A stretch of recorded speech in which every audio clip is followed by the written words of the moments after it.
अस्सलामुअलैकुम। Supreme court से मैं हूं इब्रार हुसैन अस्तोरी। और नाज़रीन, आज सुप्रीम कोर्ट में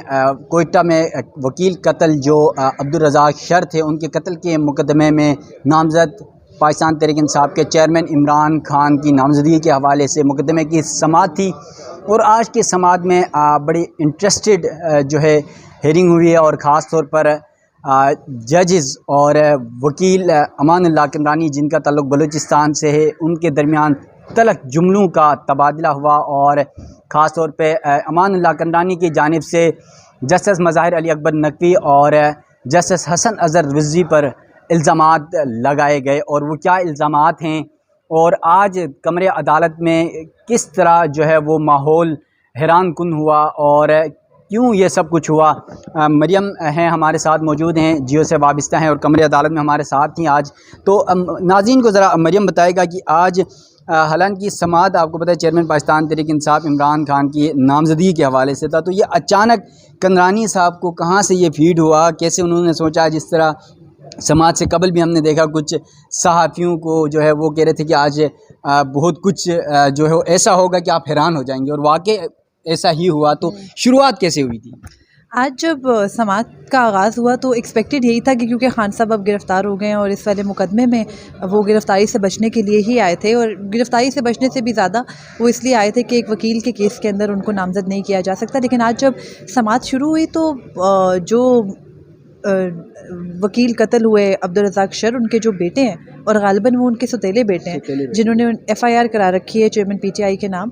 उनके जो वकील हैं अमानुल्लाह किमरानी, इससे पहले वो वीडियो लिंक से पेश होते रहे। आज जब वो कमरा अदालत में आए तो जैसे अभी, क्योंकि आज एक थोड़ी सी हैरानकुन चीज़ ये भी हुई थी कि जब अदालत ने, क्योंकि ये केस रेगुलर लिस्ट में लिस्ट हुआ हुआ था, लेकिन उससे पहले जजेस ने 15 मिनट का वक्फ़ा किया। वो रेगुलर लिस्ट इस केस को साइड पर रख के ख़त्म करके उठ के गए और उसके बाद वो तकरीबन 10-15 मिनट के बाद वापस आए। और जब वो वापस आए तो उस जो दौरानिया था बीच में, उसमें जो अमानुल्लाह किमरानी थे, उन्होंने मल्टीपल लोगों से, सहाफ़ियों से बात करते हुए यही कहा कि वो शायद आज कुछ ऐसा कर देंगे कि जिससे हम हैरान हो जाएंगे। और फिर यही हुआ कि जब समाअत शुरू हुई तो एक तरफ चेयरमैन PTI के वकील थे और वो जैसे वो नॉर्मली अपना एक जो प्रोसीजर था वो बता रहे थे कि उनके जो मुवक्किल हैं चेयरमैन PTI, वो किसी और मुकदमे में जो है वो गिरफ़्तार हो गए हैं और अब ये हाल हो गया है कि वकीलों को भी उठाया जा रहा और किसी को भी जो है वो स्पेयर नहीं किया जा रहा। तो इस बात के बाद जो है वो ये वाली डिस्कशन अभी चल ही रही थी कि अमानुल्लाह किमरानी रोस्टम पर आए और उन्होंने कहा कि JIT के जब जैसे याया अफरीदी ने ये कहा कि क्योंकि रियासत को जो है वो दरकार थे, JIT बनाई गई है उसके सामने पेश होने के लिए चेयरमैन PTI, तो अब तो वो ऑलरेडी रियासत की ही कस्टडी में है, तो उन्होंने जो भी पूछगछ करनी है वो उनसे कर ले। यही बात हो रही थी। अमानुल्लाह किमरानी रोस्टम पर आया और उन्होंने रोस्टम पर आकर कहा कि जो चेयरमैन PTI हैं वो तो अब गिरफ़्तार हो ही चुके हैं, तो हमारा तो मुतालबा ये है कि वो JIT के सामने पेश हों। जिसके बाद जस्टिस मज़ाहिर नकवी ने थोड़ा पहले गुस्से में, जिसको हम लोग कह सकते हैं कि एकदम से उन्होंने सवाल कर दिया फ़ौरन अमानुल्लाह किमरानी से कि आपको मालूम भी है कि FIR क्या हुई थी, जिस पे किमरानी साहब वापस आए और उन्होंने आके कहा कि अगर आप मुझे मुखातिब करेंगे तो मैं फिर कुछ और भी बोलूँगा, क्योंकि मैं तो किसी और तैयारी से भी आया हूँ। ये बात उन्होंने कही पहले, आपने नोटिस की होगी। उसके बाद जब उन्हें कहा गया कि नहीं नहीं आप बोलें, तो फिर जस्टिस याया अफरीदी ने उनसे पूछा कि उन्होंने जस्टिस याया अफरीदी से ये पूछा कि मैं कर लूँ बात, मेरी कुछ गुजारिशात है जो मैंने पेश करनी है। और बेंच के सरबराह ने जब उन्हें इजाज़त दी तो उन्होंने फिर अपनी गुजारिशात शुरू की, और वो कुछ इस तरह थी कि कोई वकील थे असदुल्ला और वो बलूचिस्तान हाई कोर्ट जा रहे थे, और बलूचिस्तान हाई कोर्ट में उन्होंने कुछ जजेस के ऊपर एतराज़ किया, तो बलूचिस्तान हाई कोर्ट ने अपना एक लार्जर बेंच या फुल बेंच बनाया और उनके एतराज़ात सुने। यहाँ से उन्होंने बात शुरू की। पहले तो मुद्दा ही समझ में नहीं आया कि ये क्या कहना चाह रहे हैं, और फिर उन्होंने कहा कि ग़ुलाम महमूद डोगर के केस में नकवी साहब को पॉइंट आउट करके कहा कि इन्होंने चीफ जस्टिस को ख़ुद से जो है वो नोटिस लेके भिजवाया, और उसके ऊपर फिर इंतखाबात से मुतालिक सूमोटो हुआ था, जो कि मार्च में इस साल, बिल्कुल जो मार्च में इस साल जो है वो सूमोटो हुआ पंजाब और KP में इंतखाबात से मुतालिक। फिर उसके बाद उन्होंने दूसरे जज, हैरानगी की बात ये थी कि हसन अज़हर रिज़वी साहब को, जस्टिस हसन अज़हर रिज़वी को मुखातिब करके ये कहा कि जो हसन अज़हर रिज़वी साहब है, क्योंकि वो जूनियर जज हैं और जूनियर जज होने की वजह से उनको सुप्रीम कोर्ट में लगाया गया। तो इस सीनियरिटी वाले प्रॉब्लम के ऊपर उनके ख़िलाफ़ एक केस चल रहा है सिंध हाई कोर्ट में, जिस पे जज साहब बड़े हैरान हुए। और फिर जस्टिस, इससे पहले जस्टिस मज़ाहिर नकवी खामोश रहे जब उन्होंने ग़ुलाम महमूद डोगर केस का जिक्र किया। हालांकि जस्टिस याह्या अफरीदी ने इंटरप्ट करके उन्हें चुप कराने की कोशिश की वकील को, लेकिन फिर जस्टिस हसन अज़हर रिजवी जो है वो गुस्से में आ गए और उन्होंने कहा कि कौन सा केस मेरे ख़िलाफ़ चल रहा है। फिर उन्होंने सबूत मांगे और फिर इसी दौरान फिर इतनी लाउड थी आवाज़ें दोनों साइड से कि जो हम बीच में खड़े थे हमें ये समझ नहीं आ रहा था कि अब कौन बोल रहा है और हम किस तरीके से जो है वो चीज़। वैसे आपको ये नहीं लग रहा था कि मज़ाहिर नकवी साहब आज तो गिलास उठा के मारने लगे? मुझे लगा कि बस पता नहीं यहाँ पे अभी क्या हो जाएगा, लेकिन क्योंकि बेंच जो है वो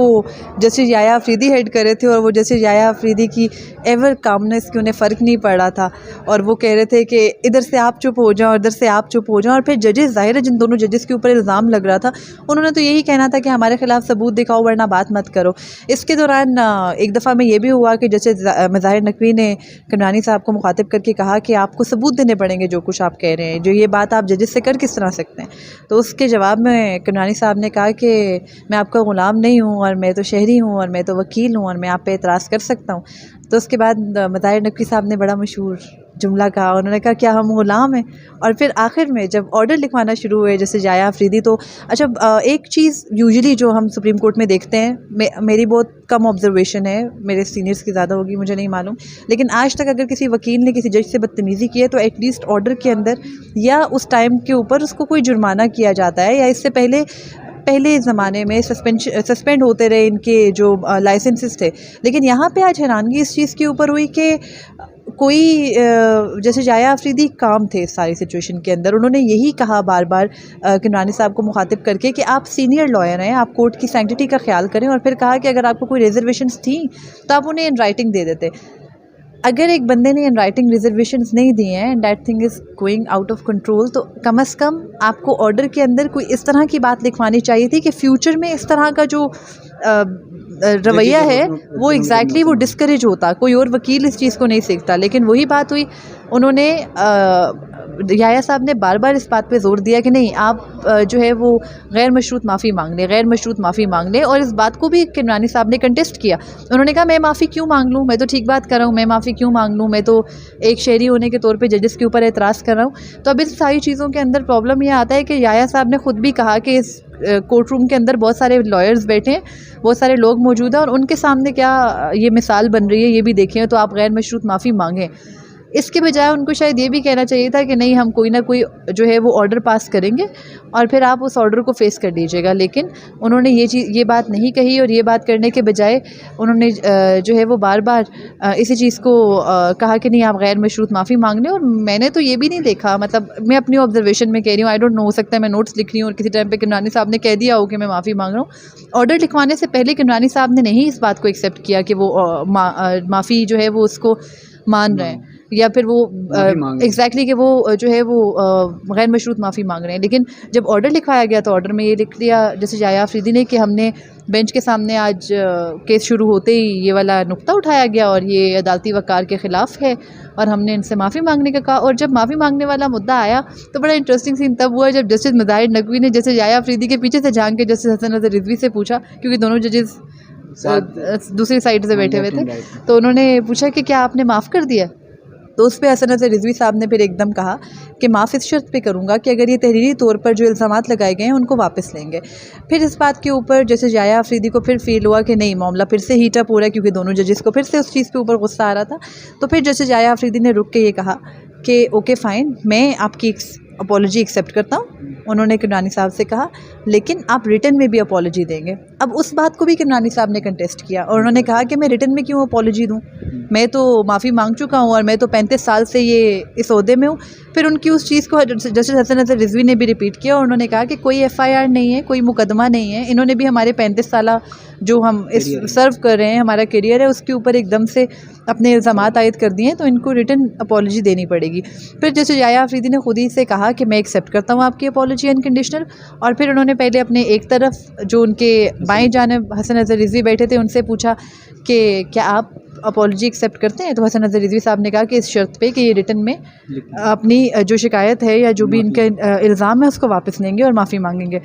जब उन्होंने जस्टिस मज़ाहिर नकवी की तरफ मुड़ के पूछा कि आप एक्सेप्ट करते हैं, तो जस्टिस मज़ाहिर नकवी साहब ने कहा एब्सोल्युटली नॉट। तो मतलब आप ये कहना चाह रहे हैं आज इमरान खान के वो अल्फाज दोहराए गए मज़ाहिर नकवी की जानिब से कि क्या हम आपके ग़ुलाम हैं, या वो एक जुमला था कि क्या हम ग़ुलाम हैं, और फिर एब्सोल्युटली नॉट। खान साहब ने जो फ़िक्रे दे दिए ना बहुत अच्छे किस्म के, वो अक्सर अदालत में कोट किए जाते हैं। आपको मालूम है पिछले दिनों में गुड टू सी यू बहुत कहा जाता था, वो भी खान साहब की वजह से ही मशहूर हुआ। फिर उसके अलावा क्या हम ग़ुलाम हैं और एब्सोल्युटली नॉट टाइप बातें हम अक्सर सुनते रहते हैं, लेकिन आज वो एक ही समात के अंदर तकरीबन 5 मिनट के वक्फे से कही गई बातें, तो वो बड़ी इंटरेस्टिंग सी सिचुएशन क्रिएट हो गई थी। लेकिन ओवरऑल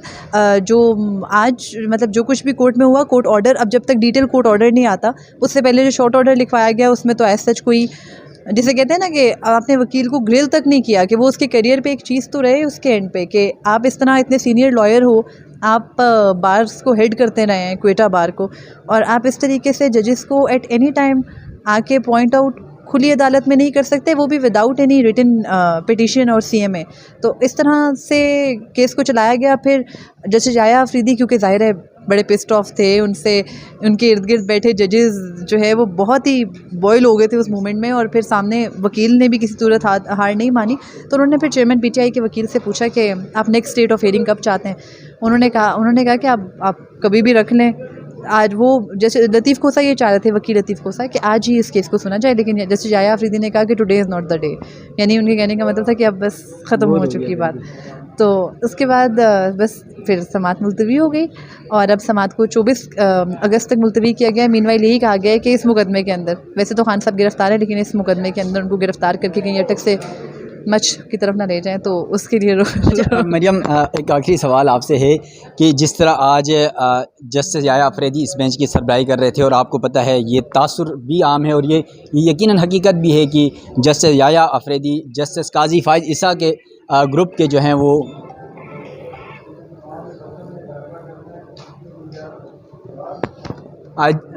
मरियम, जस्टिस याया अफरीदी के बारे में ये तासुर भी है और उसके साथ साथ ये हकीकत भी है कि वो जस्टिस काजी फाइज ईसा ग्रुप के जो हैं वो उनके ग्रुप के साथ हैं, और जो 2 जजेस उनके साथ आज बेंच में थे, जस्टिस मज़ाहिर अली अकबर नकवी और जस्टिस हसन नज़र रिजवी, वो चीफ जस्टिस उमर अता बंदियाल के ग्रुप के हैं। तो इस सूरत हाल में आप क्या समझती हैं कि याया अफरीदी साहब जो है वो बल्कि तौहीन अदालत की कोई कार्रवाई शुरू करें, वकील को कोई माजी के लिए इंस्ट्रक्शन दें, उसके बावजूद वो अपने ही दोनों जजेस को वो रोकते रहे, तो क्या वो जो एक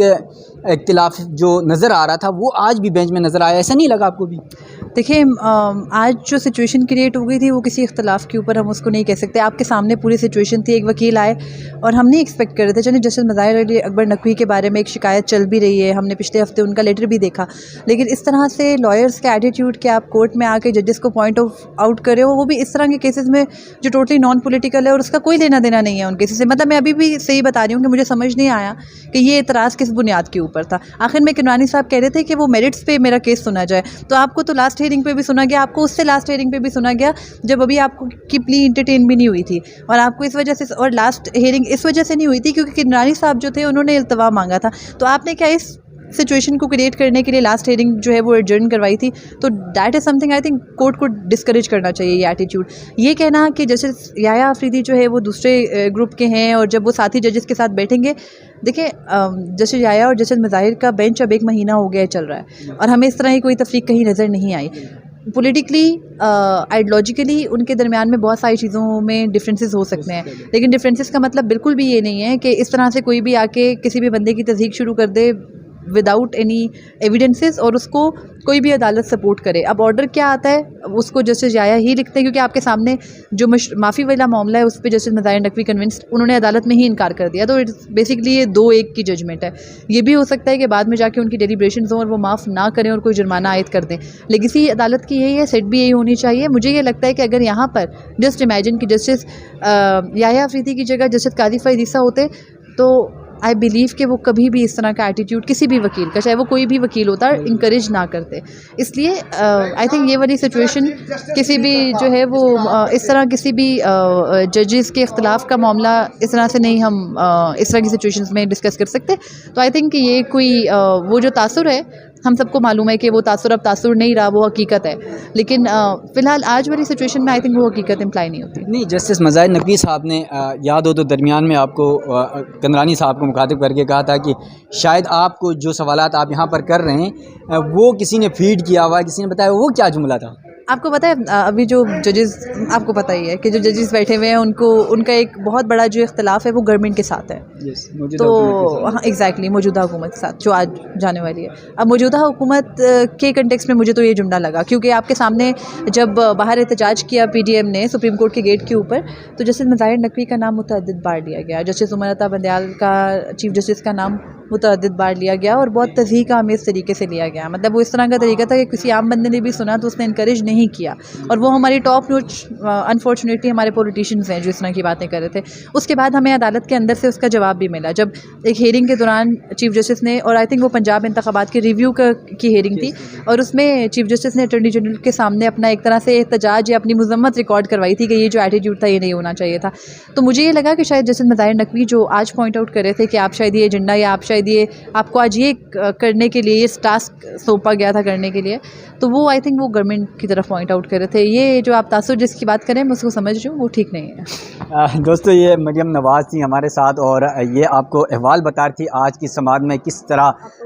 जजेस और अमानुल्लाह कमरानी जो बलूचिस्तान के वकील हैं, और ये भी कहा जाता है कि जस्टिस काजी फ़ाइज़ा के वो करीब तरीन वकला में से एक हैं। तो बज़ाहिर ऐसा लग रहा था कि आज हुकूमत या जस्टिस काजी फ़ाइज़ा के ही कहने पर जो है जिस तरह मज़ाहिर नकवी साहब ने सवाल किया था तो उससे ऐसा तासुर देने की कोशिश की गई। और साथ साथ आपको ये बता दूं कि जब ये सारा मामला हुआ, अमानुल्लाह कमरानी की जानिब से दोनों हाथ यूं जोड़कर सुप्रीम कोर्ट से जब माफ़ी मांगी गई, तो उसके बाद ही जब ये वर्डिंग इस्तेमाल हुई थी कि हम कोई ग़ुलाम है, या फिर जब याया अफरीदी ने मज़ाहिर नकवी से कहा कि आप माफ़ करें तो उन्होंने कहा था कि एब्सोल्युटली नॉट। के बाद फिर जस्टिस का जस्टिस याया अफरीदी ने फिर ऑर्डर लिखवाया, और ऑर्डर में भी ऐसी कोई चीज़ क्लियर नहीं की गई कि जिस तरह दो जजेस ने इनकार कर दिया दोनों ने, कि एक ने कहा कि हसन अज़हर रिजवी ने कि वो जब तक तहरीरी नहीं लिख के देते हैं तब तक वो माफ़ नहीं करेंगे, और साथ साथ मज़ाहिर नकवी ने एब्सोल्युटली नॉट कह दिया, जो इमरान खान के आम यूज़ होने वाले अल्फाज थे। तो आज दिलचस्प ये समात थी सुप्रीम कोर्ट के अंदर, और सुप्रीम कोर्ट ने आज चेयरमैन PTI इमरान खान की जो कोयटा में वकील अब्दुल रज़ाक शर हैं उनके कत्ल के मुकदमे में समात 24 अगस्त तक मुलतवी कर दी है, और अब अगली समात 24 को होगी। तो उससे पहले आज की जो समात थी वकील और दोनों जजेस के दरमियान जो तल्ख जुमलों का तबादला हुआ, उसका तहरीरी हुक्मनामा आता है, तो देखते हैं कि उसमें क्या राय आती है, क्या हुक्मनामा आता है। और क्योंकि ऑर्डर में आज ऐसा कुछ नहीं लिखा गया है, तो जो कुछ सुप्रीम कोर्ट से होगा, सुप्रीम कोर्ट से मज़ीद जो डेवलपमेंट्स होंगी उस हवाले से भी आप नाज़रीन को आगाह करते रहेंगे। तब तक के लिए अपने मेज़बान इब्रार हुसैन अस्तूरी को दीजिएगा इजाज़त। अल्लाह हाफ़िज़।